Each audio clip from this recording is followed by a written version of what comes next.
Entering a record, 35th day, Ben, to give us the latest here and whether there's any chance of it ending.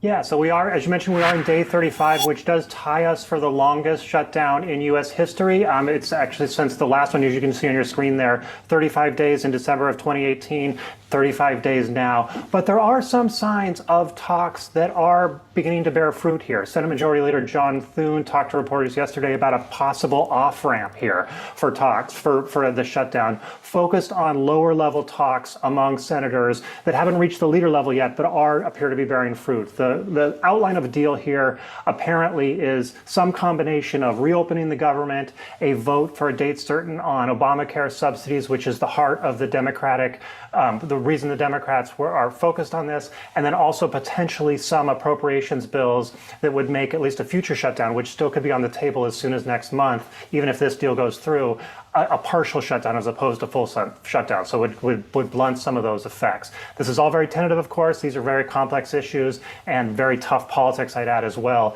to get this through. But there does seem to be progress towards this as lawmakers really are feeling the bite. You mentioned this at the top of the show.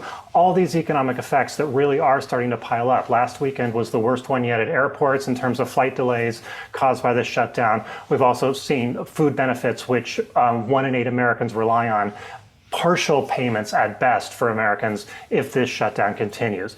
Overall, this is going to take days to play out, so we're very strong expectation here in Washington. We're going to get to day 36, and we're going to break the record for the longest all time.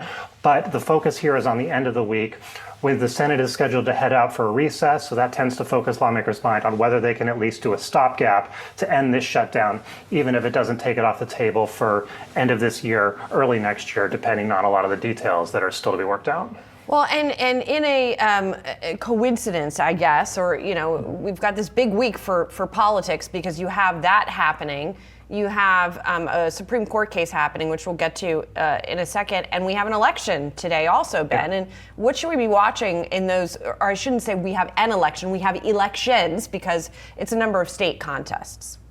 Yeah, I think what we're going to see, I bring together both this Supreme Court case on tariffs and these elections as I think we're going to see there's going to be a lot of consequences for what Trump's political landscape for his economic agenda over the next year are. On tariffs, this is a Supreme Court case that will decide whether the lion's share of Trump's tariffs are legal. So that has major implications. What we're going to get tomorrow is arguments. So we're going to see the mood of the justices on this, but not a final decision. And on elections, what we're going to see is whether kind of the moderate side of the Democratic Party is ascendant or the more progressive side of it. We have a moderate candidates in Virginia and New Jersey who have had a tougher time, but they're still expected to win, perhaps narrowly in some cases. And obviously in New York, we have Zohran Mamdani.